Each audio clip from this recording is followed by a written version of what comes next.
A los periodistas lo que nos interesa es informar a los ciudadanos. Entonces, entre esas dos posturas es que tenemos que tratar de lidiar. El tema del negocio del empresario es su tema.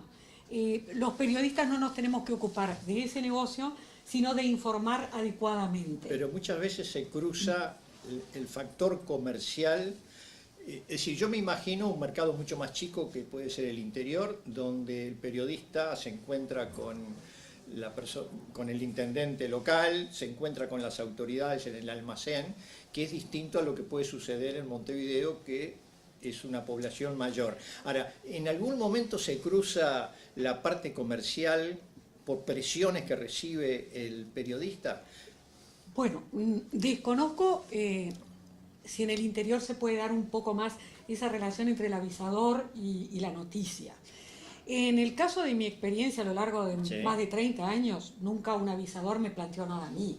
En todo caso se lo plantea la dirección. Y por supuesto que sí recuerdo, sobre todo en la época de, por ejemplo, un robo a bancos, ¿no? Y un banco que llamara a decir que no aparezca el nombre del banco. Cosa absurda. Hoy en día, capaz dentro de hace unos años atrás, donde la cantidad de medios era distinto, es posible. Pero hoy en día la tecnología, por suerte, creo que nos ha liberado aún más de esas conexiones con las marcas, porque si no lo dice el noticiero, lo va a decir Facebook, o lo va a decir Twitter, o lo van a poner en una foto de Instagram. Entonces creo que eso de alguna forma nos ha liberado. Después, a ver, si nos vamos a poner en quienes tienen interés, resulta que no podríamos hablar de nada, porque siempre estamos en una ciudad, si vamos a hablar de los baches, estamos hablando de que la intendencia no cumple. Si hablamos capaz de un problema que puede surgir, por ejemplo, por mal manejo de los alimentos, bueno, tal vez caiga una panadería. En esto siempre recuerdo un caso que para mí fue emblemático, que fue el del Emporio de los Sándwiches hace unos años, que al principio trataron de tapar la información de todas las maneras que podían, crear con salmonela, un brote de salmonela que enfermó a muchos montevideanos, hasta que se dieron cuenta que la mejor forma que tenían era decir la verdad, salir ellos a dar la cara. Entonces, cuando la verdad es lo que mejor vende, pero es el producto que tenemos los periodistas, la verdad, eso es lo que nosotros tenemos que tratar de conocer y de dar al público. Y en esto te voy a decir algo muy claro, es decir, uno tiene claro que los médicos, ¿qué es lo que tienen que tratar? Pacientes, una persona paciente. Un constructor arma casas, un arquitecto, no sé, las diseña y las dirige. Tenemos muy claro cada profesión. Bueno, la profesión del periodista la tenemos tan clara. Es decir, ¿para qué estamos? Estamos para lucirnos nosotros, para hacer las estrellas ante la cámara, estamos para vender productos, porque entonces si tenemos muchas noticias vamos a poder colocar muchos avisos, estamos para cumplir con poner un micrófono y que alguien diga lo que quiera. No. Estamos al servicio del público, del ciudadano. ¿Qué es lo que queremos los periodistas? Que las personas tengan la mayor cantidad de información y la más veraz para que tomen las mejores decisiones. Ahora, somos como la gran base para un sistema democrático. Yo muchas veces, por lo que yo hago, por mi profesión, comparo muchas veces las películas con los noticieros, porque en las películas es fundamental tener un buen guión, es fundamental que haya un coordinador que maneje a los actores independientemente del director. Están los actores, que podrían ser los periodistas, que se lucen frente a cámara. Está la noticia, por un lado, y por el otro lado está la historia de la película. Están los directores, están los escenógrafos, están los músicos, es decir, hay como una especie de similitud en el mensaje. Pero hay un común denominador. ¿Cómo le llegamos al público para que de alguna manera la historia que yo veo en una película sea creíble? ¿Cómo le llegamos al público para que un noticiero sea creíble? Para que la noticia sea, y esos periodistas sean creíbles. Yo te escuché que dijiste que el periodista tiene que seducir. Ahora, ¿dónde me escuchaste decir? Te escuché con Bianchi. Ah, con Bianchi. Que decía que tiene, por supuesto, a ver qué era lo que decía, que tiene que seducir. Ahora, ¿cómo seduce un docente? Sí. ¿Cómo seduce un docente? Sabiendo lo que hace. ¿Cómo seduce un médico a un paciente? Sabiendo su profesión. Su profesión. Entonces yo creo que Pero a la veces seducción... podés seducir y ser un mal profesional. No, por supuesto. Por eso que si le pones el acento en la seducción nomás, capaz los que nos miran, que creo que son colegas todos inteligentes y que no se toman a pecho eso que decís que hay que seducir pensando que entonces hay que ponerse lindos y mirar a la pantalla y no sé qué. No, ganarse el lugar en el living de la casa de alguien es muy importante. ¿Sabés que hay canales de televisión en el mundo que para poner una persona, para dejarle que hable ante cámara, lo hacen pasar primero por muchísimo trabajo? Claro. Porque cuando se presente ante cámara va a ser que está metiéndose en el living de la casa de una persona. Es decir, ¿por qué te creen cuando miran un noticiero? Porque de alguna manera ellos me vienen a informar de lo que está pasando en mi comunidad, en mi pueblo, en mi ciudad, en el mundo. Entonces, ese lugar hay que ganárselo, y el dar la cara hay que ganárselo también. Yo a veces cuando veo en los canales que aparecen caras nuevas, así como si aparecieran caramelos en una bandejita, digo, caramba, ¿y de dónde salió? Pero no porque no sea mal, claro. no estoy haciendo una calificación de ese colega. Pero lo que estoy diciendo es cómo se ganó ese espacio. Hay una responsabilidad del medio. A mí me decía una chica justamente del interior, una periodista, dice, a mí me llamaron, yo soy estudiante de periodismo, a mí me llamaron, me dieron un micrófono, me pusieron frente a cámara y me dejaron trabajar. Entonces, la pregunta es si también hay en los medios mucha improvisación. Y esa improvisación, ¿quiénes son los responsables de esa improvisación? Porque vos estás hablando del periodista, estamos de acuerdo, ¿no? Pero también ese periodista tiene un jerarca, tiene un directivo. Es decir, ¿por dónde se arma la columna vertebral para que yo, periodista, cuando me pongo frente a cámara y agarro un micrófono, no simplemente sea creíble o pueda seducir como a vos te gusta? No, vos te gusta. A mí yo no dije... A ver, yo traté de ponerte que la seducción en todo caso tiene que venir por el conocimiento. Está muy bien. Por supuesto que entiendo lo que vos decís, pero si lo pones así... Es un tema Perdón, estético. no nos vamos a pisar si no nadie nos escucha. No, es un tema estético. Pero entonces la columna vertebral para que esa periodista que me consultó y me dijo, yo estoy aprendiendo poniéndome frente a cámara. Pero sin ir muy lejos, acá en Montevideo, más de un cameraman me ha dicho, a mí me dijeron, anda, ponete detrás de la cámara y entra a filmar. Entonces, ¿la falla dónde viene? Porque esto es muy notorio ahora es muy notorio. Yo te diría que... de repente no querés criticar la profesión, a nadie. No, para nada. No, a ver, yo lo que vine a hablar no es... yo siempre digo que hablo de mí. Está muy bien. Que en la medida en que yo digo que esto no hay que hacerlo es porque a mí me pasó que lo hice, o en la medida que esto está mal es porque yo sé que lo hice mal. No hablo de otros, hablo de mí y hablo de los lugares donde trabajé, que en algunos pude incidir, en algunas cosas, en otros no. Pero el tema es siempre la responsabilidad mutua. Por supuesto que hay empresarios que lamentablemente, no son periodistas, son dueños de un medio, que tienen ese medio, hay algunos que sí, que les interesa mucho la comunicación, como podrían tener cualquier otro medio, o porque la información es algo que, estaba la famosa frase que yo detesto, pero que es cierta, que es la información es poder. Yo siempre digo, la información es poder comunicarse, la información es poder llegar al ciudadano, la información es poder abrir mentes, pero sin duda, si tú das una cosa y no das otra, o das algo en primer lugar y lo importante lo dejas en lo último, siempre podés estar influyendo en la audiencia, siempre influís, siempre, aunque tu intención no sea manipular, siempre estás influyendo. O sea, la objetividad como tal no existe. Lo que uno puede tener y tiene que tener como periodista es amor a la verdad y el deseo de llegar a la verdad. Ahora, yo pregunto, entonces, por un lado es, bien, el empresario que contrata a una persona y la larga así, ni quiere a la persona a la que contrató, ni al público que la está viendo.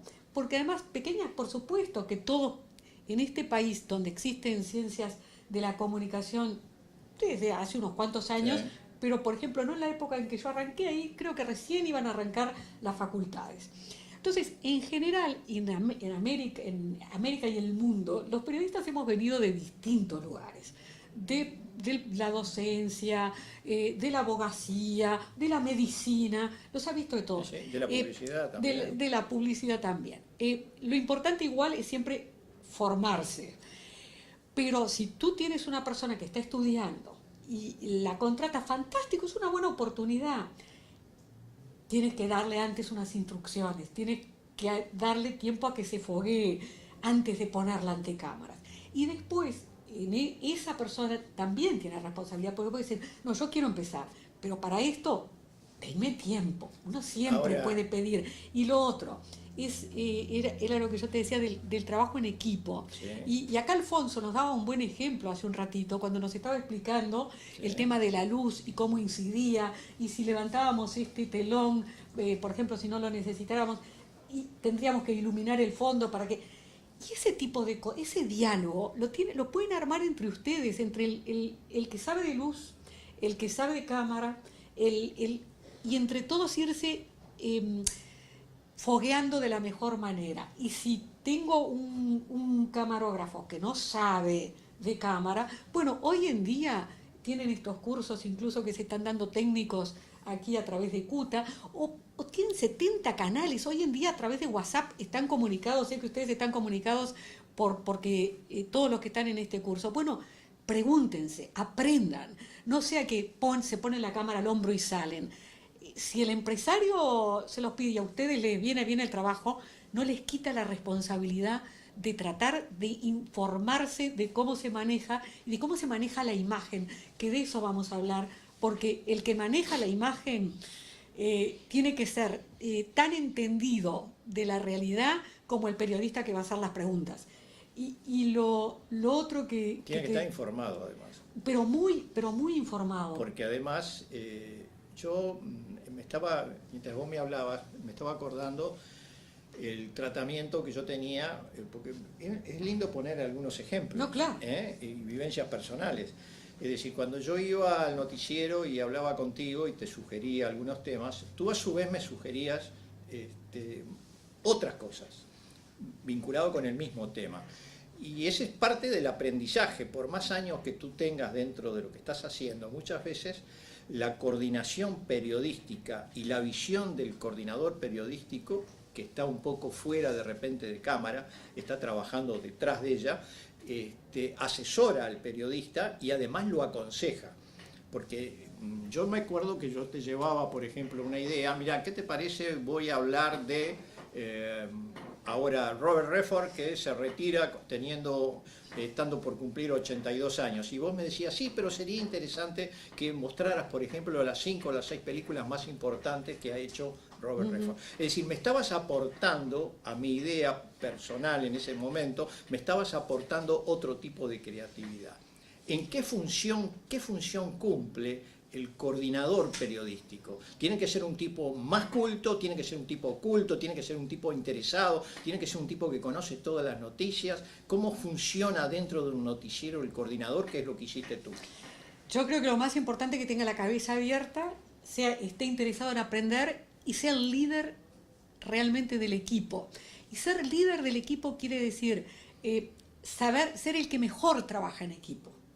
Porque si tú lideras un equipo, pero tomás las decisiones sin consultar, resulta que se están aplicando, vamos a hacer una nueva sección en el noticiero, o vamos a tener una nueva edición del noticiero, o vamos a agregar tal tecnología, y el equipo se entera en el día que van a salir al aire, bueno, ahí, por aquello de me reservé toda la información hasta el final, eso es terrible. Creo que el coordinador tiene que ser el primero del equipo y el que mejor trabaje en equipo. ¿Y para esto qué es?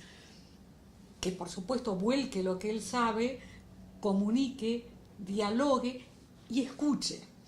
Yo siempre me acuerdo cuando empecé a trabajar en Radio Sarandí, en el año 83, empecé primero en vivo y en directo, con Never y con Jorge. Pero después, a los 2 años, en el 85, pasé a prensa. Y bueno, en aquella época, además una época muy fermental realmente para trabajar en periodismo, como yo digo, éramos todos buenos, porque salíamos de la época de la dictadura, entonces en realidad todavía no había gran oposición entre los sectores, todos trataban de trabajar en común, no sé, y los periodistas estábamos, yo recién iniciaba, pero los que venían de los 11 años de dictadura estaban aprendiendo a sacarse el corsé, que es terrible. Lo peor que puede haber de una censura es la autocensura que te deja. Pero eso lo podemos hablar un poquito más después. Pero ahí tenía un jefe, Villegas, que de mañana nos reuníamos todos, ahí había que llegar puntual, y más o menos mirábamos las noticias de los diarios, escuchábamos capaz algo, cuando eso la televisión no tenía tanta incidencia en la radio, y después entre todos armábamos la agenda del día. Bueno, él decía, por supuesto, el jefe decía, está esto y aquello para cubrir, y nosotros dábamos nuestras sugerencias. Y la agenda se armaba con lo que cada uno aportaba. Y esa agenda, formar esa agenda del día es fundamental, porque el tema es que los periodistas no somos cubridores de noticias, tenemos que ser informadores. Entonces, yo estoy, y lo hice. Siempre digo que lo hice para que no se piense, oh, ¿de dónde habla? Pero nada peor que ir a cubrir lugares. No, debemos cubrir procesos. No es que yo voy a poner el micrófono y que me digan lo que quieran. Yo tengo que saber lo que voy a buscar para obtener la información que es mejor para mi público. Y a veces la nota tiene que ser apenas una palabra, o capaz simplemente tomé la información y después salí a la calle a buscar los detalles de esa información. Te voy a poner un ejemplo con el tema que vamos a hablar de algún tema de actualidad, como puede ser, en Montevideo estamos viendo mucha gente que duerme en la calle, más que otros años. Y entonces el otro día vi que Ana Olivera del Mides había ido a un club de base del Frente Amplio, y los propios Frente Amplistas decían, ¿cómo hay cada vez más gente en la calle? Se le ha preguntado también en los noticieros. Y ella decía que es algo, creo que dijo multidimensional la palabra, que como tal no tiene definición en la Real Academia, pero sí que quiere decir que, bueno, que hay distintos aspectos que intervienen en por qué esa persona está en la calle. Y que entre otras son expresos o ex chicos del INAU. Bien, hasta ahí lo que se dice. Ahora, ¿cuántos periodistas han salido, no a hacer la nota con el que está en la calle pasando frío y ay, pobre, no, sino caminando mucho, haciendo mucha calle y preguntando y tomando nota? Y capaz algunos, bueno, somos televisión, en algunos grabando a ver por qué están, si realmente son expresos, si son de ex INAU, si son drogadictos, si tienen 20 o si tienen 50 años, para no quedarnos solo con la definición, que puede ser muy buena, pero que no nos tenemos que quedar con el declaracionismo. Esto es así, y los muestro, digo, ay, caramba, conté 16, ahora hablé con los 16 que están, por ejemplo, alrededor de OCE. Ese sería como un salir del declaracionismo y entrar en el tema de por qué está la gente durmiendo en la calle más este año que otros años. Hay que salir a patear. El periodista que no hace calle no es periodista. Lo otro, qué sé yo, ahora vamos a poner otro ejemplo, para que no poner ejemplos que parezcan de un color o de otro. Sale el guapo Larrañaga diciendo vivir sin miedo. Vivir sin miedo. Y ahora creo que dijo que tenía 100.000 firmas. Hay 4 artículos de esa propuesta, ¿no? Entre otras es que no sea un entrar y salir de la cárcel, que pueda haber allanamientos nocturnos, que para delitos muy graves haya penas muy largas y muy graves.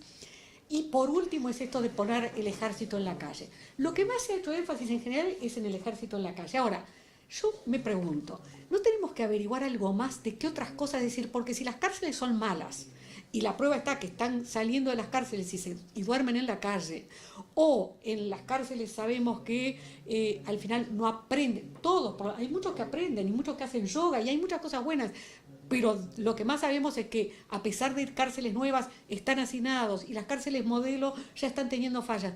Bueno, ¿no habrá que preguntarle también a este político que tiene esta propuesta de tener más gente en la cárcel más tiempo, qué va a hacer con las cárceles? Rosario. O ir a las cárceles a preguntarle algo a los presos, para no quedarnos solo con el declaracionismo. Señores, tenemos la platea abierta, tienen ustedes la posibilidad de preguntar, ella puede contestar, yo con mucho gusto, ya saben cuál es mi función. Y para cerrar este bloque, porque tenemos un descanso, me ha pedido tomar un cafecito, se lo merecen, ¿no? Creo que sí. Le voy a dejar una pregunta para Rosario, que es, ¿qué tiene que ser o cómo tiene que ser el noticiero de este siglo XXI? ¿Cómo debería ser? Volvemos.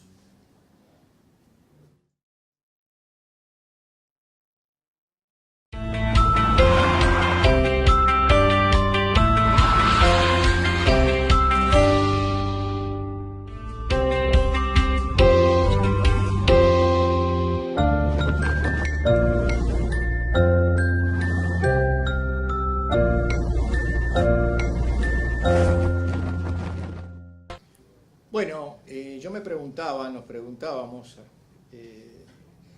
y la pregunta había sido planteada en el anterior, al cierre del corte, ¿cómo tiene que ser el noticiero de este siglo XXI? Creo que es una respuesta sumamente importante, porque hay muchos cambios, la tecnología ha ayudado a que tengamos la posibilidad de entrar a una información a través de distintos medios y rápidamente, es decir, que eso ha provocado indudablemente una aceleración en lo que es la imagen y la información. ¿Cómo lo ves tú, Rosario? Creo que el noticiero del siglo XXI va a tener que ser en Uruguay, porque en el mundo ya lo es, Sí. noticieros más breves. Es decir, vamos a hablar de Uruguay, donde este fenómeno de noticieros de 2 horas en la capital, con muchas tandas muy largas. Pero creo que en primer lugar deberíamos ir a noticieros, capaz más noticieros y breves. Porque sin duda, si hay algo, no sé lo que va a pasar con la televisión por aire, porque desconozco, pero las nuevas tecnologías sin duda van imprimiendo un ritmo distinto a lo que estamos acostumbrados a ver. Pero lo que sí no van a dejar de existir son los noticieros. ¿Por qué? Es el núcleo de un canal. Pero porque todos no Además, es por eso, es porque los ciudadanos queremos saber lo que pasa a nuestro alrededor y lo que pasa en el mundo. Y si bien la tecnología hoy en día nos permite estar muy conectados e informados y uno mismo se puede convertir en reportero, capaz que vas con el celular hoy en día, ves un accidente, tomás una imagen, lo subís a Twitter y sos un informador. Que ojo, también está el gran peligro de la mentira, ese es otro gran tema. Entonces, por eso digo, los noticieros van a seguir existiendo. Yo entiendo que los noticieros tienen que ser más breves, que tienen que ser diversos, y eso pasa en los noticieros de las grandes cadenas del mundo. Capaz en la mañana se da un tipo de información que acá se hace en los noticieros de la mañana, ¿no? Información del tránsito, de cómo va a estar el tiempo, información que puede interesar al ciudadano a la hora de salir a la calle. Al mediodía es una información ya más complementaria, porque transcurrió la mañana, porque sucedieron cosas, y al mismo tiempo hay que tener en cuenta que allí capaz que hay alguien que esté almorzando. Ese tipo de cosas hay que tenerlas en cuenta cuando se hace también el noticiero, a qué horas y qué público vamos a tener, y después el típico noticiero central, que es un poco el que arma toda la cuestión. El tema acá es saber qué tipo, que las noticias pueden ser diversas, que hay noticias que se pueden repetir, pero que sería ideal que fueran renovándose y que no fuera una repetición una tras otra de lo que ya hemos dado. Es decir, el matutino del mediodía y del de la noche sea más o menos más de lo mismo. Yo te decía lo del núcleo porque, por supuesto, hay un común denominador que es la parte comercial, que normalmente el avisador apuesta al noticiero porque sabe que tiene un mayor caudal de televidentes en un horario específico. Pero además creo, y me gustaría saber tu opinión, creo que a veces se exagera, visto como simple espectador, se exagera de determinados rubros. Es decir, se insiste, se juega con la noticia, como buscando que la noticia del asesinato, del crimen, provoque un mayor influencia en el televidente, como que el morbo de alguna manera está presente y se ha exagerado. Inclusive hay algún medio, que no lo quiero mencionar, hay un medio que trabajaba en base a ese rubro y había logrado levantar su audiencia. Es decir, también hay un tema de educación hacia el televidente y el televidente recepciona de acuerdo a cómo viene la información en un noticiero. Por eso la responsabilidad que debe tener el medio. Sobre todo, mira, yo creo que acá, digamos, o sea, noticieros va a seguir habiendo, y en el siglo XXI emplearemos más la tecnología del siglo XXI que nos permite comunicarnos tan fácil. Yo lo que recuerdo es cuando empecé a trabajar en televisión con aquellos Umatics enormes, que eso me remito a la charla que di en noviembre, mírenla en YouTube, y ahí tienen mucho más esquemático cómo tiene que ser un noticiero, las partes de un noticiero, etcétera. Pero ahí también mostraba la tecnología con la que yo empecé en el año 93 en televisión y antes en radio, y la tecnología de ahora. Y incluso cuando un periodista viajaba al exterior, tenías que conseguirte un piloto que te trajera el Umatic para pasar una cosa, porque bueno, tampoco teníamos las posibilidades que igual otros medios de otros países podían tener todavía de antenas satelitales portátiles y cosas de esas, que ya era muy caro. Hoy la tecnología abarató todo ese tipo de cosas. O sea que el noticiero del siglo XXI está dotado para poder intercomunicarnos mucho más todavía que hoy. Y en Uruguay nos va a permitir nos permite ya hoy, antes también, para que llegara el informe de un colega del interior al noticiero, que no sé qué, que por microondas, que la microonda no andaba, que se rompía, que llegaba mal.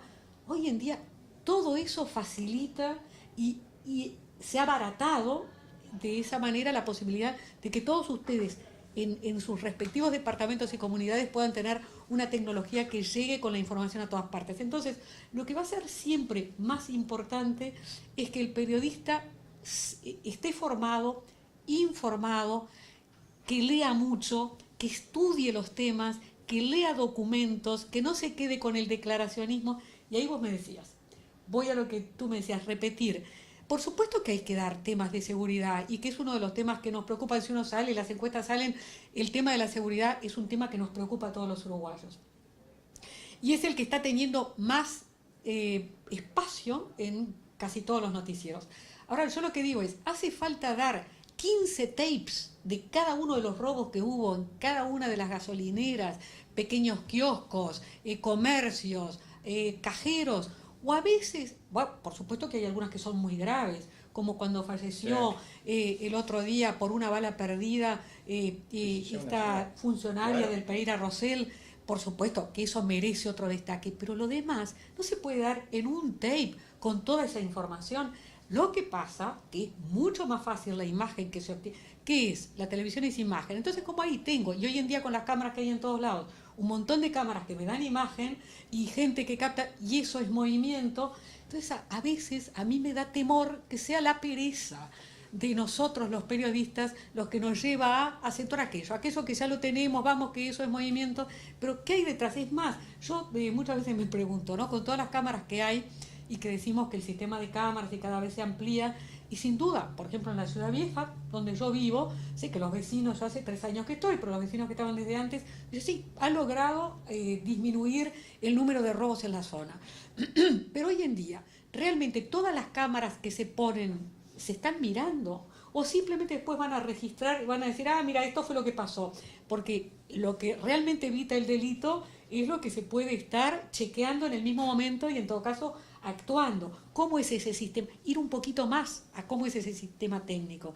Y en todo caso, cuando hablamos de el ladrón tenía, no sé, 5 antecedentes, ¿qué es tener 5 antecedentes? Expliquemos, vayamos nosotros a la información sobre ese delincuente para tratar de entender un poco más, ¿no? La información, y entender un poco más al que ese que está delinquiendo, a ver quién era y por qué quedó libre, por qué motivo. ¿Fue la justicia la que tuvo responsabilidad en dejarlo libre? ¿Fue que no hubo suficientes pruebas? ¿Es que los antecedentes que tiene era como menor? Algo más, porque si no, no entendemos, realmente no entendemos lo que pasa.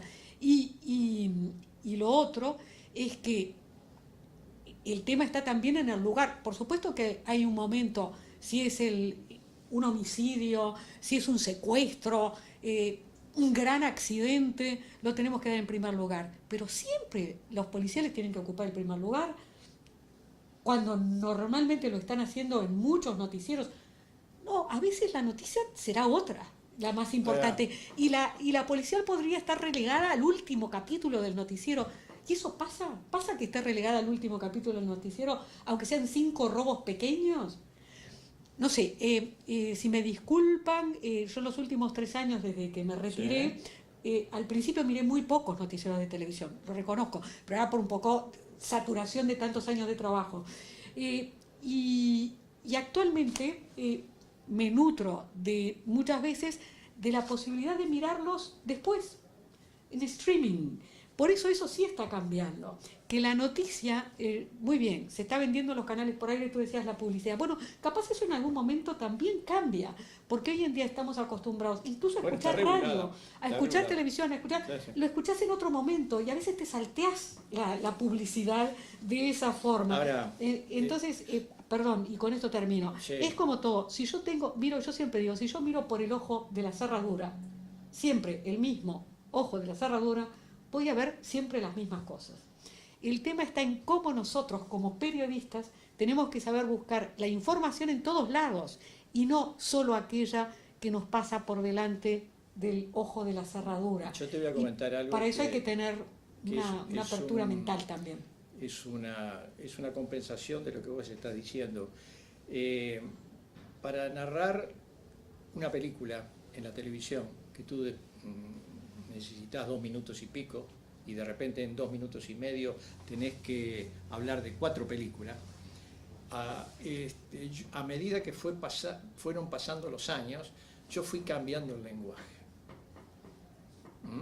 Es decir, me daba cuenta que el televidente primero es muy cinéfilo, ha leído otras cosas, no se basa exclusivamente en lo que yo estoy diciendo, ya tiene referencia de lo que va a ver.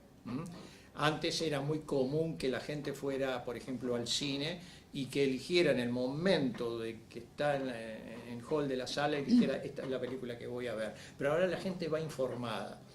Entonces, muchas veces el lenguaje lo he tenido que variar, es decir, sin dar una opinión crítica de la película, simplemente doy sugerencia de qué se trata y tiro alguna línea busco la inteligencia del televidente para que interprete si el producto es bueno o es malo. Y me he dado cuenta que el televidente ha cambiado enormemente porque tiene una educación visual que hace 30, 40 años atrás no la tenía. Y no te estoy hablando de mi rubro, me estoy dando cuenta inclusive en mis nietos, cuando hablo con ellos, que les hablo de una película que todavía no se estrenó, y están informados, claro. Saben quiénes son los personajes, saben cuándo viene, sabe de qué se trata, y es de repente un niño de 8 o 10 años, que no es cinéfilo, simplemente accede rápidamente a la televisión. Entonces la pregunta es, saber escribir para la televisión. Es un arte. Claro, por supuesto que transmitirle al televidente, es decir, no estamos hablando de la persona que se pone frente a cámara y desarrolla la noticia. Que hay que saber decir. Claro. También hay que saber decir. Estamos hablando del contenido de esa noticia, de la redacción de esa noticia. Es decir, tiene que tener una compensación. El periodista cuando enfrente a la cámara tiene que tratar en lo posible de dar un titular, o puede, como yo veo muchas veces, que desarrollan una noticia en 2 minutos, 3 minutos, y lo que veo después en imágenes ya me lo dijo él frente a cámara. ¿Cuál es la opinión tuya? Bueno, en primer lugar eso es bien de trabajo en equipo. Cuando está el que escribe el piso de la noticia, que es lo que va a leer el presentador. Sí. Después está el que redacta el informe y edita con el editor la noticia que trae de la calle. ¿Y qué pasa? Ahí hay como una división. Yo siempre pensé que lo mejor de todo es que el periodista se escriba el piso de la noticia y enganche con su edición. Se trata a veces de, al piso, lo que va a leer el presentador, darle una determinada, digamos, una redacción determinada. El tema es que eso es trabajo en equipo. Muchas veces el periodista, y me pasó en mi experiencia, le decía, bueno, dame un prepiso más allá de que después el que escribe el texto que va a leer el que presenta el informativo, lo pula, que haya un editor del texto para pulirlo. Pero bueno, denme la información para que vea bien el enganche. Bueno, no hay un buen trabajo en equipo ahí a veces. El que escribe ese piso porque armó su informe no da los elementos esenciales. A veces él mismo cuando lo da está dando ya algo con lo que él arranca el copete. Entonces, realmente ahí lo que falta es trabajo en equipo, de diálogo, de saber qué es lo que está poniendo el periodista en su informe para que en el piso no se repita, para que el presentador, entonces, a veces se choca el copete con lo que se está diciendo. Eso es verdad, hay que saber escribir y hay que trabajar en equipo, pero además hay que saber escribir para la imagen. Alfonso nos está diciendo que se nos acabó el tiempo. Hay que saber trabajar, hay que saber escribir para la imagen. Y eso que tú decías, y para eso hay que trabajar muy bien con el camarógrafo desde las imágenes que se van a tomar, para después yo tenga lo necesario para hacer mi informe. Eso costaba mucho también en la época que yo trabajé en televisión, es decir, tráiganme imágenes, siempre decía el de archivo, sí. Que fue una maravilla haber logrado aquel equipo en el canal, que siguen hasta el día de hoy, que nos mejoró notoriamente el archivo, pero no solo, es decir, yo te diría que del archivo uno debería tratar de recurrir lo menos posible, porque el ideal es que la imagen con la que estoy usando sea lo que pasó, porque si no, de alguna forma es mentiroso. Y eso a veces uno lo ve más claramente cuando ponemos imágenes de calle y capaz que se nos escapa un veranillo cuando estamos en pleno invierno o cosas por el estilo. O imagen de archivo. Que la imagen de archivo a veces se abusa demasiado, porque si tú sabes que vas a salir a hacer un informe en el cual después vas a necesitar imágenes de calle, demorá 5 minutos más con el camarógrafo y explicarle, mirá, yo voy a hacer este informe de estas características y voy a necesitar imágenes de gente, y sobre todo si es posible que se vean las manos o se vean los pies, y hablarlo con el camarógrafo, decirle, a ver, mirá, el informe que tenemos que hacer es de la inflación y vamos a estar hablando de cómo subieron los precios, en especial de frutas y verduras, yo qué sé, y cómo eso encareció la comida hogareña. Y si el camarógrafo, que también tiene que estar informado de cuáles son los precios, entre los dos coordinar cuáles van a ser las mejores imágenes, y entonces después se llega al canal con las imágenes, con lo que voy a decir. Y en eso está en cómo se trabaja. Muchos me van a decir del otro lado, sí, pero nosotros tenemos que llegar, y además después de hacer este informe sobre la inflación y tenemos que hacer otro sobre el intendente que cortó cinta y el no sé cuál.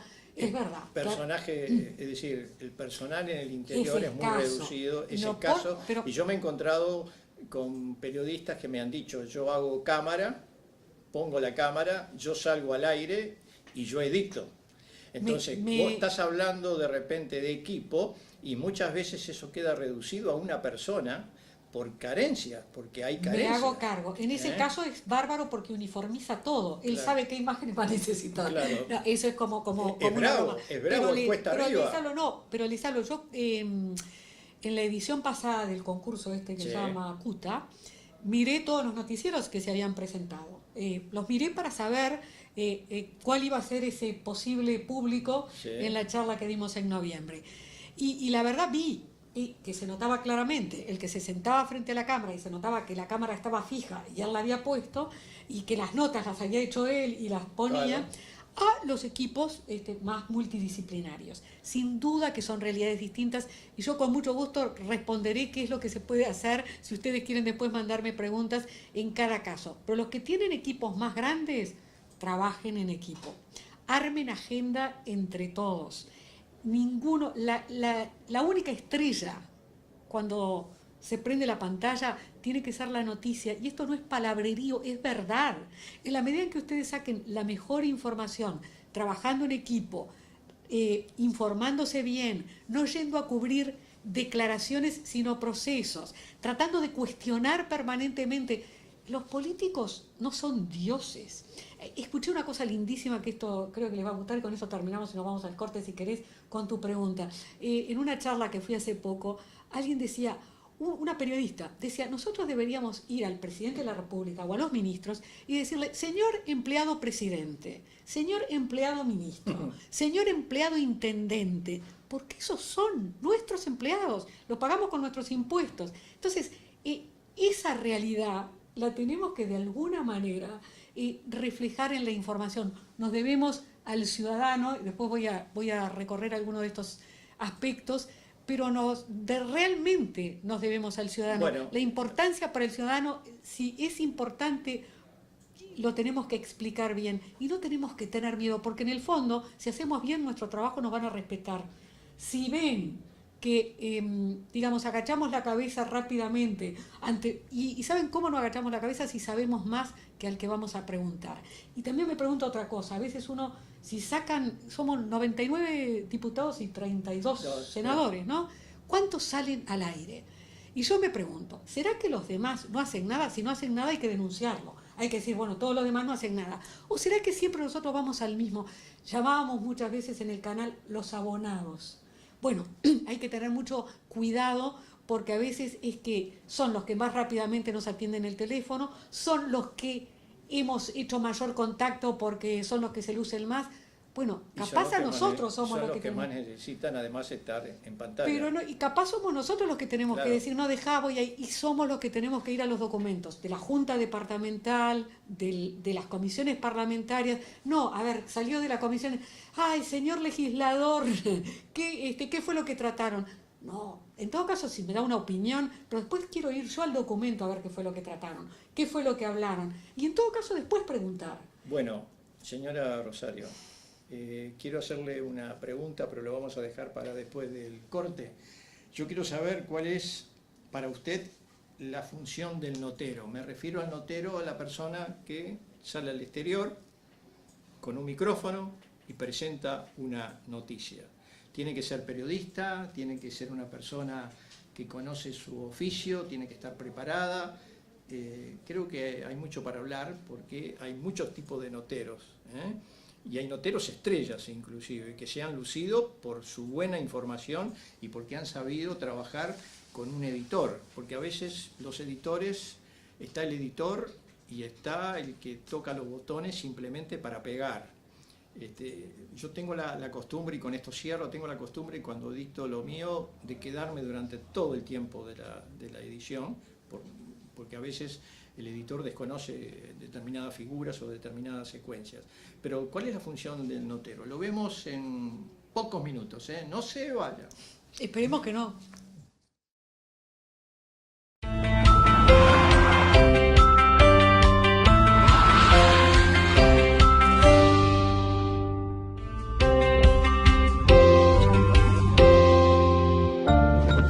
O les puedo traer al de Estados Unidos o al Papa, ponía como ejemplo, como de personalidades, y a lo sumo le podrán preguntar si no saben nada. ¿Qué tipo de tabaco fuma? Ahora no, porque es pecado, pero ¿qué tipo y qué raza de perro tiene? Y es así, es decir, si tenemos la posibilidad de entrevistar a alguien, tenemos que conocer de aquello que esa persona nos puede hablar. Para eso, nada mejor que leer. Y este señor también nos decía que como mínimo un periodista tenía que leer 3 libros por mes, pero libros de ensayos económicos, de historia, de literatura. Y yo te agregaría que se pueden ver películas, y hay películas de hoy en día a través de los distintos canales, nos pueden servir para saber de nuestra profesión. Hay películas sobre la realidad que se han vivido en muchas partes, y hay documentales que pueden ser más entretenidos para mirar, que nos informan, por ejemplo, de la guerra de Vietnam o de sucesos que hasta el día de hoy pueden estar de alguna manera relacionados con el presente, pero además porque para saber bien el presente tenemos que conocer el pasado. Entonces yo diría al joven notero, bárbaro, tuviste la chance de llegar al medio, no te la creas, en primer lugar. Segundo, formate y dedica un tiempo a estudiar. Tercero, escuchá a los que pueden saber un poco más, y si no los tenés cerca, porque es un equipo chico, mirá buenos noticieros del mundo. Hoy en día yo tengo como referencia una BBC en español, si incluso no sabes inglés. Pero este profesor español, yo le preguntaba, bueno, ¿qué se necesitaba? En ese momento fue para ser un estudiante universitario. Y en el fondo, si uno llega a un medio de comunicación, diríamos que tenemos que haber pasado por algún estadio de buena formación. Pero si no, él decía, bueno, tiene que saber leer y escribir. Leer en su propio lenguaje y en alguna otra lengua. Escribir, es decir, explicar lo que uno ha leído con sus propias palabras. Tiene que saber leer el lenguaje de los números, el lenguaje de la naturaleza, el lenguaje de la química y el lenguaje de la física. Es como mucho, pero es verdad. Si uno no, por ejemplo, ahora estamos hablando de el desempleo en un 8%. ¿Qué quiere decir el desempleo en un 8%? ¿Saben? ¿Saben por qué es esa cifra del desempleo? Y si no, lo preguntan y van a tener cómo es que se saca la relación del desempleo de acuerdo a las personas económicamente activas de Uruguay, que es a partir de los 14 años, en otros países es a partir de otra edad. Pero después que sabemos y que entendimos por qué decimos desempleo, vayamos a los desempleados de nuestra comunidad. El tema no es el desempleo, tenemos que contar historias.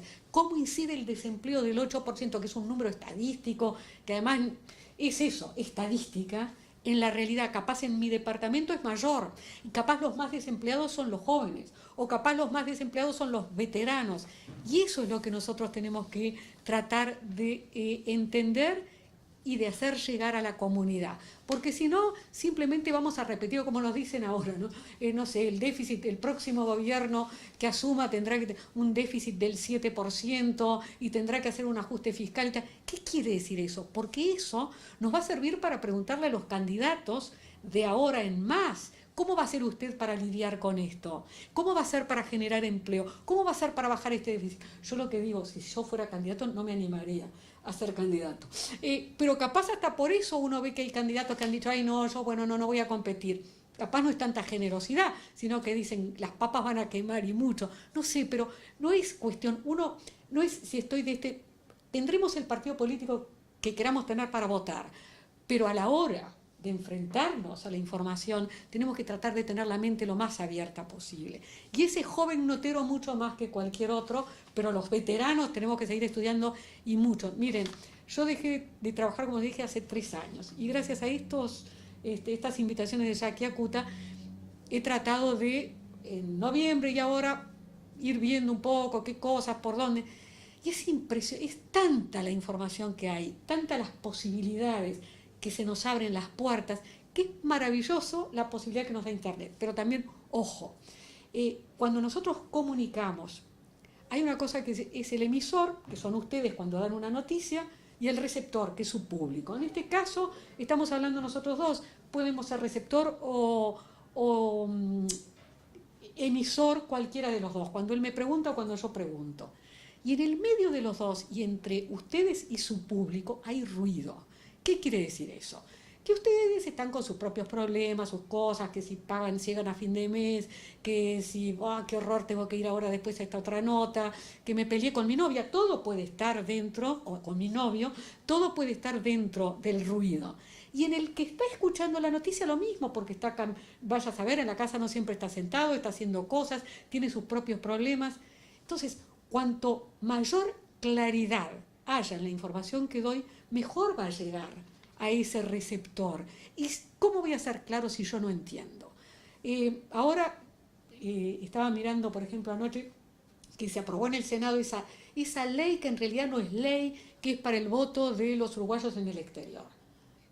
Debo confesar que tengo que ir y leerlo mejor para tratar de terminar de entender, porque ahora se va a elegir una comisión, esa comisión va a ser la que redacte finalmente la ley. Bueno, ya digo, lo leí muy rápidamente hoy de mañana, pero si no lo entiendo, ¿cómo lo voy a poder explicar? Y después que lo entienda y lo pueda explicar, trataré de dejar de lado si este dijo esto, aquello, lo otro, y voy a tratar de buscar uruguayos en el exterior, que hoy en día es fácil de llegar también a través de Internet, a través de WhatsApp, y preguntar, ¿podré llegar a unos cuantos? Sí, capaz que sigo a comunidades de uruguayos. ¿Y ustedes? ¿Y cómo lo ven? ¿Y por qué querrían? Y después lo otro, ¿va a ser obligatorio si hay voto en el exterior? es difícil que puedan obligar a los uruguayos en el... ¿Y por qué tenemos que seguir con el voto obligatorio acá dentro del Uruguay? Bueno, capaz podemos preguntar eso. No sé, el tema es cuestionarse. El tema es cuestionarse. Si ustedes no se interrogan a ustedes mismos, no van a poder llegar a las preguntas que la gente se plantea. Y si no hablan con la gente, no solo cuando van a hacer las notas, sino dentro de su comunidad, bueno, a ver, ¿cuáles son los problemas? Cuando yo hablaba con una chica de San Carlos, una vuelta,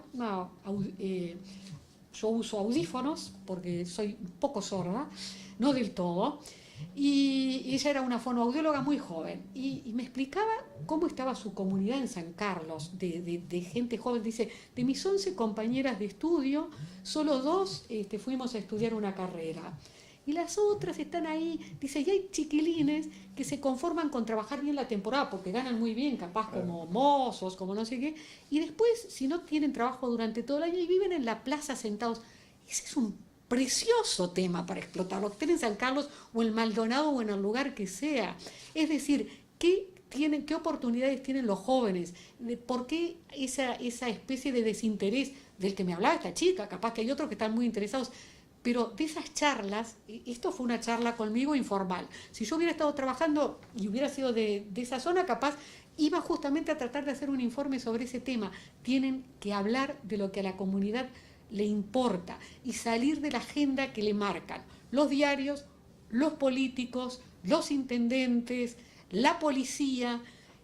Tienen que ser ustedes los que armen la agenda y no que se la arme quienes están interesados por distintos motivos. ¿No hemos visto sindicalistas que ahora ocupan cargos? Sin duda, cargos en primaria, cargos en la intendencia.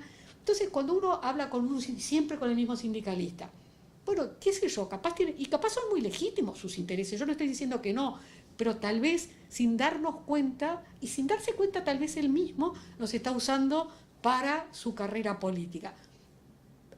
Eso es lo que tenemos que tratar, de que no nos utilicen, sino que nosotros los utilicemos cuando haga falta para llegar a dar la información que el público requiere. Rosario, tú me mencionaste, porque no quiero dejarlo pasar de largo, algunas películas que están relacionadas con el periodismo. Y sería importante mencionarles algunos títulos, porque deja un aprendizaje bastante importante, por su temática, por los años que fueron hechas. Y voy a empezar un poquito rápidamente, les cuento. Ustedes deben de recordar, porque se ha mencionado en más de una oportunidad, porque es un clásico, El Ciudadano. Estamos hablando de la obra de Orson Welles, de 1941. Ahí el director, también actor y montajista, se inspiró en la historia real del poderoso empresario William Randolph Hearst para sacar adelante la mejor película de la historia del cine. También puedo mencionarles Todos los hombres del presidente, en el año 76, sin duda la primera película que viene a la mente del cinéfilo cuando toca hablar de la relación entre el cine y el periodismo.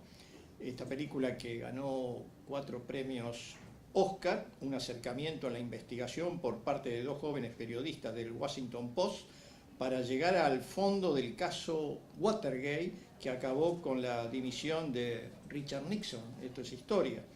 Otro título que a mí me resultó sumamente interesante, que inclusive está en cable, es Poder que Mata, una película del 76, es del mismo año de Todos los hombres del presidente. Nos ofrecía una visión idílica de esta profesión, también llegó un retrato mucho menos positivo. Acá era un presentador justamente de televisión que anuncia que va a suicidarse en directo, tras ser despedido por la pérdida de popularidad de su programa de noticias. La verdad que realmente interesante la temática. Después estaba Detrás de las noticias. Esta película indaga en tono de comedia en todo el proceso que hay detrás de la redacción, cosa que hemos hablado ahora. El informante, un tema muy actual. El de las tabacaleras. Exactamente. En ese, discúlpame que te interrumpa, sí. En ese que es con... Russell Crowe. Sí, y también Al Pacino. Al Pacino es el que... en ese justamente se narra la historia, es decir, habían detectado que determinadas tabacaleras le ponían una sustancia al tabaco para que fuera adictiva. y el tema era que era un químico, ¿no? Si no recuerdo mal, era un Sí, químico sí. el que tenía la información, pero a su vez, claro, corría riesgo él si la daba, y ahí sí, claro, las tabacaleras, hubo una Hicieron época en la su- que tenían muchísima influencia por toda la publicidad que imponían. Y ahí fue todo un problema, era un programa muy visto, 60 minutos, Sí, ¿no? claro. Y el productor era el que También estaba tratando... estamos basados en hechos reales. Y claro que es espectacular esa película. ¿Y sabes qué? Mirá qué buen tema ese de las tabacaleras. ¿Qué ha pasado en Uruguay? ¿Se fundió algún medio de comunicación porque las tabacaleras no anuncian más? No. Fue uno de los cánceres que pero digo, tenían. ¿qué es lo que pasó? Desde el 2006 que se Sí, sí. empezó a legislar en torno, Tabaré Vázquez empezó a legislar, no solo para que dejáramos de fumar en lo que por suerte nos dejaron las oficinas. Yo me acuerdo lo que eran las redacciones antes de cuando todo el mundo fumaba adentro, era imposible. Y las pobres personas con problemas respiratorios no podían ni respirar, era una nube de humo. Fantástico. Pero además impidió la publicidad y cada vez, ahora un decreto por el cual la caja tendrá que ser marrón y no tener no sé qué, no sé cuánto.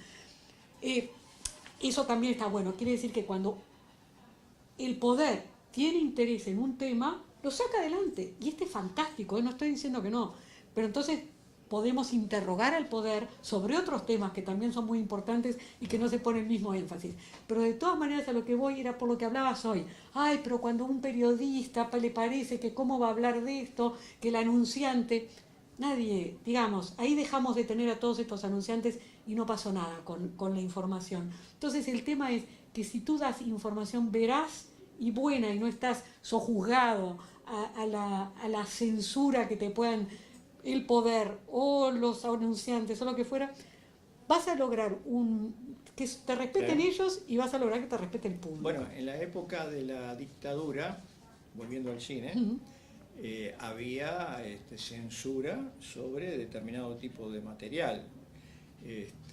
Inclusive había una comisión que se había formado que cuando el distribuidor o el exhibidor veía alguna película con connotaciones políticas, caso por ejemplo de la primera versión del Padrino, caso por ejemplo de otros títulos que se estaban dando en ese momento, era obligatorio que esa comisión, que eran militares, vieran la película y ahí se censuraba. Y después vino otro tipo de censura, ¿no? Por ejemplo, la censura con un común denominador religioso.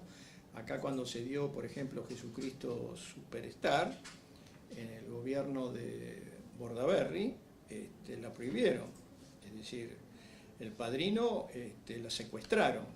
Y no simplemente secuestraron la película, sino que después hicieron una función, todos los militares hicieron una función privada, tipo avant premier, para ver la película. Que habían censurado. Que habían censurado. Es decir, cosas que hoy se pueden contar libremente.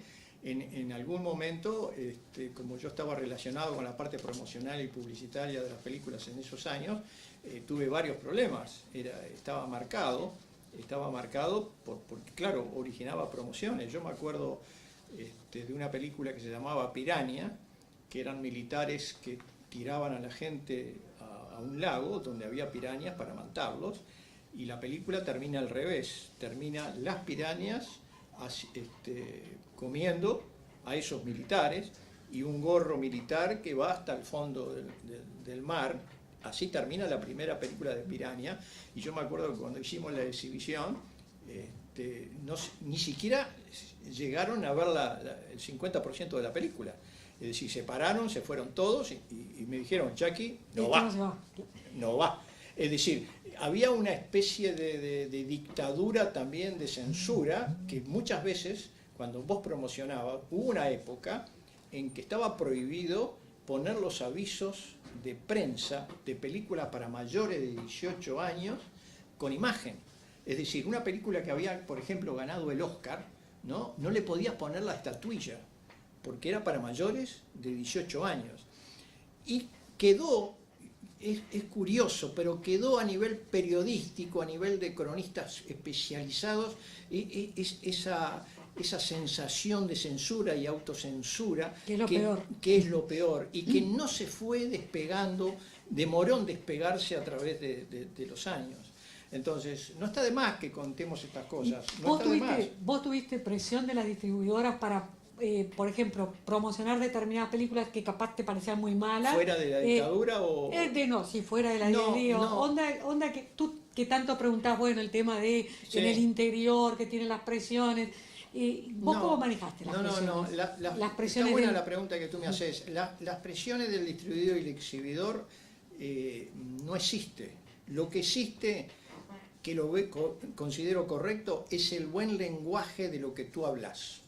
Es decir, porque no está controlado por el exhibidor local, está controlado hoy a nivel internacional. Muchos de los informes que yo hago van para el exterior.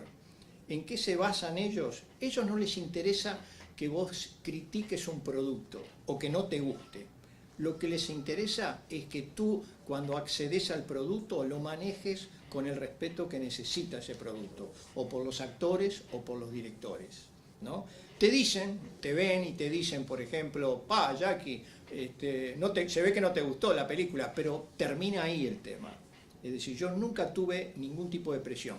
Tuve presiones en la época de la dictadura, Sí, claro. en la parte promocional, en la parte ahí sí tenía presiones. Aparte, como sabían exactamente lo que yo hacía, era el candidato, el primer candidato a llamar, era el Jackie, ¿no? Que me llamaban a una oficina y me pasaban un reto, y me decían esto no va y esto no se puede hacer, etcétera, etcétera, ¿no? Escenas de cama, ¿no? Eran para mayores de 18 años. Es decir, si aparecía una película con una escena de cama, 18 años. Es decir, ya automáticamente era esa la calificación. Tanto es así que la Intendencia de Montevideo había creado lo que se le llamó la Franja Verde. Es decir, y había una sala exclusivamente para dar ese tipo de producto, ¿no? Hoy en día se ve con todas las pantallas que hay, claro, ¿no? en la televisión. Eso es imposible. Y sigo con las películas, no quiero... Sí, no, es que se puede aprender mucho de las cine, películas, claro. digo, porque es entretenido, pero al mismo tiempo nos cuenta historia del periodismo. Verónica Eso está Guerin. bueno. Es fantástica También esa historia, película. que está basada en hechos reales. Que No vamos a decir el final, pero es Está. una fantástica, es una historia real de una periodista irlandesa Sí.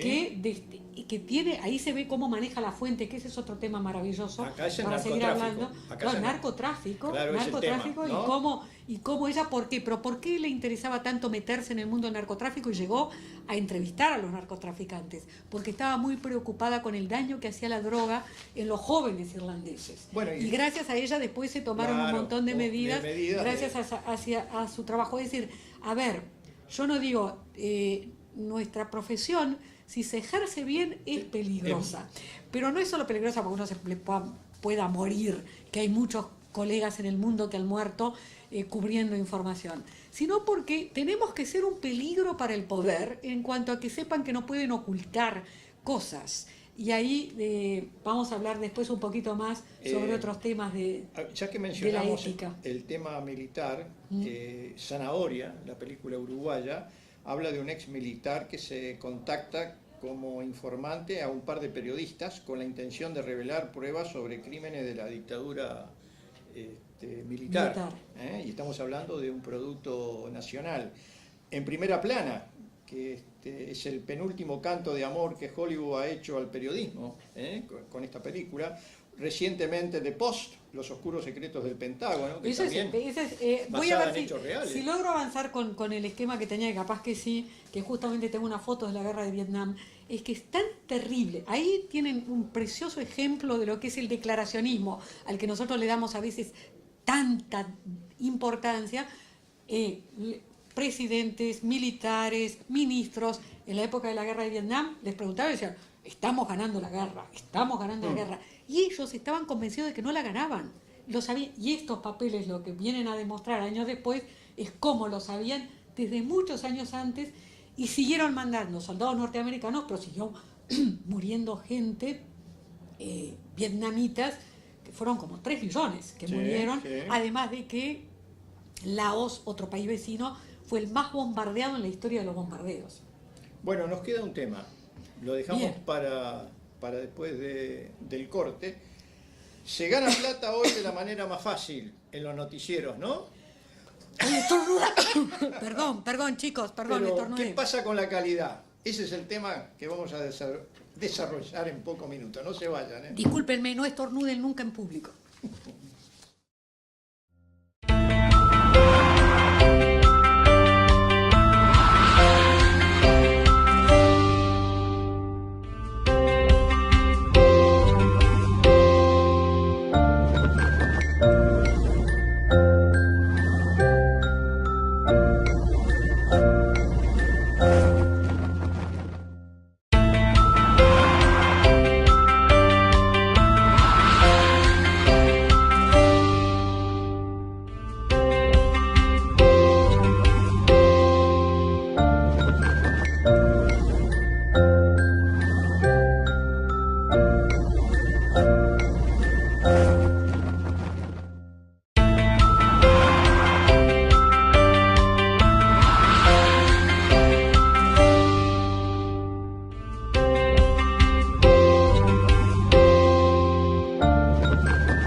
decir más al final aún, refleja ese trabajo que tiene que haber constante entre el camarógrafo, el periodista y el editor. Aquí, noticieros de televisión, cómo se crea identidad, esto lo habíamos dicho en noviembre, es escenografía, gráficos, tipografía, imagen de los presentadores, el lenguaje de la cámara, planos, iluminación, edición, texto y contexto, escribir para televisión, la interacción, todo eso crea la imagen del noticiero. Y ustedes tienen, como yo decía, posibilidades de ayuda. ¿Sos solo? ¿Estás solo? Bueno, pero igual podés tener alguien de otro canal que te diga, mirá, poné el escritorio de tal manera, poné la cámara, iluminá de tal forma para tratar de salir mejor. Ahora, hay hechos, Rosario, hay hechos que en el ambiente periodístico que cada vez están más castigados por los ataques a la libertad de expresión. Uh-huh. De alguna manera lo refloto en una película que fue muy conocida, que era The Post, Los oscuros secretos del Pentágono, Uh-huh. la película de Spielberg Uh-huh. del 2017. ¿Qué está pasando actualmente? ¿Se vela por la calidad o se vela por el rendimiento comercial del negocio o por la audiencia? Porque veo que se promociona enormemente, yo estoy primero, yo estoy segundo, ustedes están tercero en audiencia. Es decir, ¿por qué se vela actualmente? Yo, por mi experiencia pasada, ahora hace tiempo, no miro tampoco todos los noticieros, lo que yo creo que falta siempre es la evaluación del trabajo, que para mí es fundamental. Es decir, que la empresa como tal procure tener el mayor rating y con eso promocione el noticiero, es parte del negocio empresarial. Ahora, los periodistas, sí, que en esto incluyo a todos, sí, sí, sí, a tu notero joven, al expediente, al camarógrafo, al editor, al de archivo, que todos los que arman el noticiero, todos los que estén al servicio de la noticia, evalúen su trabajo. Bueno, a ver, ¿cómo trabajamos este día? ¿Cómo trabajamos esta semana? ¿Cómo trabajamos en el mes? Que se evalúe. Y de acá no podíamos haber sacado más partido. Y esto, hizo falta que hiciéramos 10 tapes de este informe y no podíamos haber ido a estas otras fuentes para que nos dieran una información más certera de ese problema que nos decían. A ver, el declaracionismo siempre va a ir a favor del que hace las declaraciones. Cuando surgen, ahora todo este destape de la AUF, sí, sí, bueno, fue porque a alguien le interesó de alguna forma que esos audios llegaran a alguien y de ahí hubo alguien interesado en que eso saliera a flote. Ahora, hay una importantísima labor del periodismo para ir más allá. Ahora no me voy a quedar con esto que me van a decir no, voy a tratar de ir que en definitiva fue lo que pasó en Watergate. No fueron los periodistas los que descubrieron el trasfondo, fueron ellos, pero la noticia surgió por los 5 ladrones que fueron pescados gracias a que el sereno del edificio Watergate vio que de repente estaban los agujeritos de las cerraduras destapados, porque los tapaban, los destapó, los volvieron a tapar, no sé, fue un tema de esos y descubrieron que había ladrones. A partir de esa noticia empezó la punta de la madeja. Bueno, en este caso de la AUF, ahora tenemos una punta de la madeja, vayamos hasta el fondo. ¿Quién más está implicado? ¿Qué todas estas coimas? Bueno, hay que ir. Lo mismo te diré, pasa con los cuadernos, en el caso de Argentina, los cuadernos de las coimas que se pagaban, o el lavallato en Brasil. Nosotros estamos en el medio, no tendremos ningún cuaderno, ni ningún lavallato. Nosotros siempre... Y con esto no quiere decir que uno... sí, yo es porque sé que son corruptos, pero desconfiemos. El periodista tiene que tener desconfianza y cuando ve que por acá, bueno, y capaz la fuente no es, difícilmente la fuente sea el que te va a dar la declaración frente a un micrófono. La fuente suele ser la que te habla porque sabe de determinados y te habla de algo importante, de algo que tenga que ver con lo que quiere ocultar el poder. Entonces, hay diversos tipos de fuentes, pero a veces los que te pueden destapar algún tarro están como ocultos. Después habrá que chequear, a ver si eso que me está diciendo es así, y en todo caso, ver la importancia que tiene para el público, no solo para la persona que quiere destapar el tarro. Pero ahí está el trabajo de los periodistas, evalúen su trabajo. que eso, es más, yo siempre digo que hay que trabajar antes, durante y después. Antes hasta planificando el año. Por supuesto, me vas a decir, las noticias no se pueden planificar, pero hay acontecimientos que van a pasar en el año que te van a poder dar información que se pueden planificar. Hasta los informes esos que siempre sabés que vas a hacer de determinadas fechas o históricas o comerciales, hasta para darle un giro distinto Ahora, al día del trabajo o darle un giro distinto al Día de la Madre. Eso se puede, hasta eso se puede planificar para no siempre caer en el mismo trillo. yo recuerdo unas palabras hace muchos años de un gran comunicador de Canal 4, Carlos Giacosa, que él me decía, por ejemplo, yo me voy de vacaciones, pero llevo las noticias en mi bolsillo. No se desprendía. Era tal la adrenalina que tenía el comunicador, que estaba al frente del noticiero central, que él no se desprendía en ningún momento, inclusive los días feriados, de lo que estaba pasando localmente, ¿no? En este caso en Uruguay. Y años después, otro comunicador, que no me interesa mencionarlo, me decía, yo me voy de licencia y apago la televisión, apago el celular y no quiero saber absolutamente de nada, estoy out. ¿Cuál es el concepto en ese caso del periodista, de seguir esas reglas tan estrictas, de liberarse de todo lo que está pasando o de seguir comprometido? ¿Hasta qué punto el periodista tiene que estar comprometido con la noticia? Con la información, me parece fantástico que se va de vacaciones y se apaga todo, porque si te vas de vacaciones también te hace falta hasta leer, aprovechar a hacer otras cosas para después venir fresco. Renovado, perfecto. También el otro que no sabe desenchufar. Yo soy más de el desenchufe. Sí. Lo otro es el trabajo diario. Ahí sí, que más allá de que nos pagan por 8 horas de trabajo, y está bien, y que si nos hacemos trabajo extra nos paguen horas extras, eso está fantástico, el periodista es periodista 24 horas. Porque es como el médico o tantas otras profesiones que nos decían, no, bueno, en esta hora yo no soy médico, entonces me cae alguien al costado, no lo atiendo, morite solo. Sí. Esto es igual, es decir, en el fondo vos estás por ahí, ves algo, tomás nota de alguna forma, mentalmente, de alguna manera es una profesión que te lleva. Y también a veces pasa los fines de semana. Yo siempre decía, yo tuve la suerte de trabajar mis últimos años sin trabajar los fines de semana.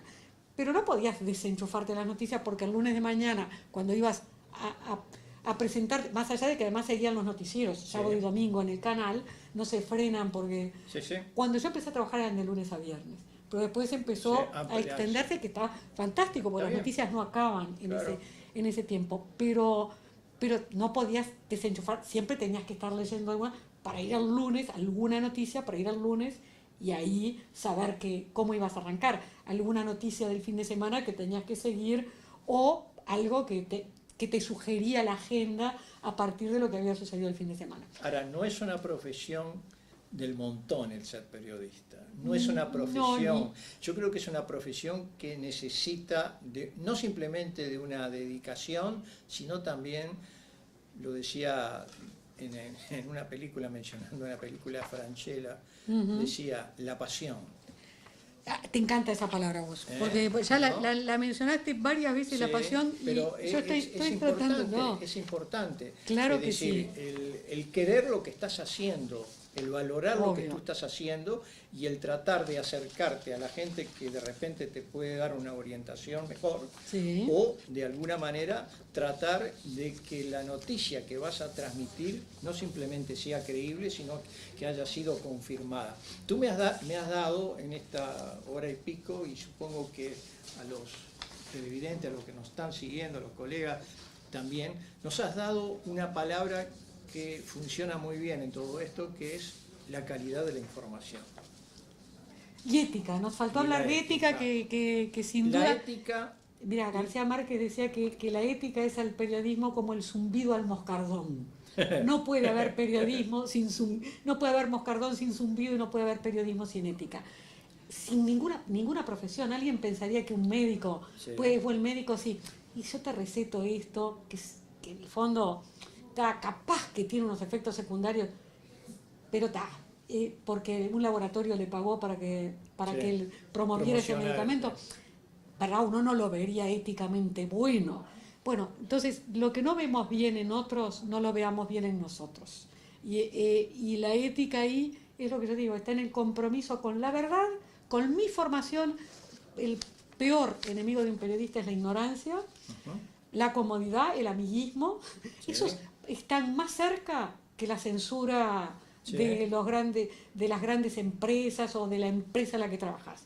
Mucho más cerca. Yo he visto noticias a veces que no se dan porque en todo caso era sí, porque hay no, pero con el que yo hablo todos los días, que es medio... Ahora, los compromisos en el interior a veces son mucho más directos. Pero no importa, igual pueden. Pero igual se puede. Hay que ponerse siempre la meta muy arriba para poder ir llegando. Ahora, yo en eso sí que les digo, no digan nada, no, nosotros como somos tres son equipo. Somos uno, pero son 70 canales. Busquen a alguien más para hacer equipo. No, pero acá en el interior es que no se puede. Sí se puede. La meta alta y entonces así van a poder escalar y que se puede hacer mejor periodismo, sí, y mejor que en Montevideo, sí, y mejor que en otros países, sí, porque el límite nos lo ponemos nosotros y de verdad créanme que se puede y hoy en día es mucho más fácil que antes. Nos tenemos que despedir, Rosario. Qué pena, bueno, les quedó. El PowerPoint va a estar colgado. Para que vos vas a seguir conectada por preguntas. Voy a seguir por si quieren preguntas. Me va a interesar que me digan si sirvió para algo, porque estamos entre colegas. Y entonces a mí me importa mucho saber si sirvió o no lo que estuvimos hablando, si pueden estar interesados en otros temas. Reitero, va a quedar, que en definitiva son bastante fáciles. Yo lo que quería destacar era la importancia de la imagen y por eso puse esas fotos y me iría con una anécdota concretita. A ver. Me acuerdo de los 75 años de Kutza, que estaban todos los presidentes, estaba Mujica de presidente, estaban todos los expresidentes, Valle, Vázquez, la Calle, ¿no?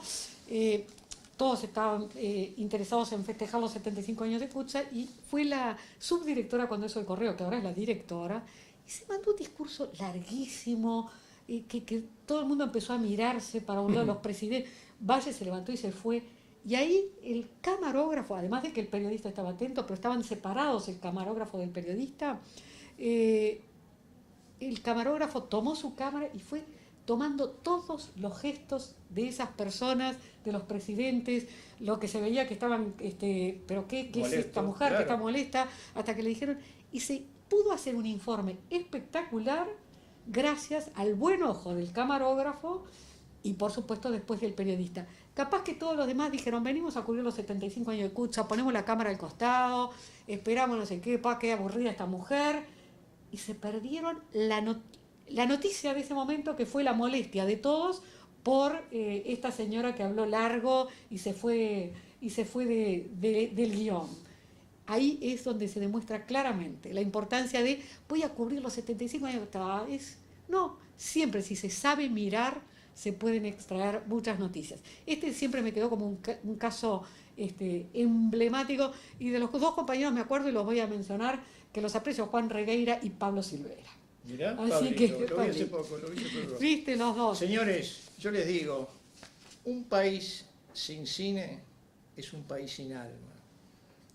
Yo soy uno de los que promociona mucho el cine uruguayo y el cine uruguayo está dando muchas cosas interesantes y muy buenas y también se ha incursionado en temas que hemos tratado en este encuentro.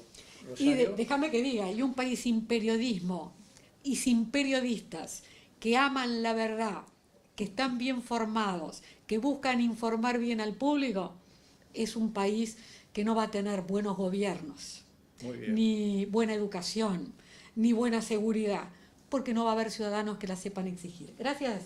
No, gracias a ti. No, muy amables. Gracias a Alfonso, que nos estuviste ahí aleccionando todo el tiempo. Y gracias a ustedes, señores, que del otro lado nos estuvieron viendo. Nos estamos reencontrando y muchas gracias por vuestra atención.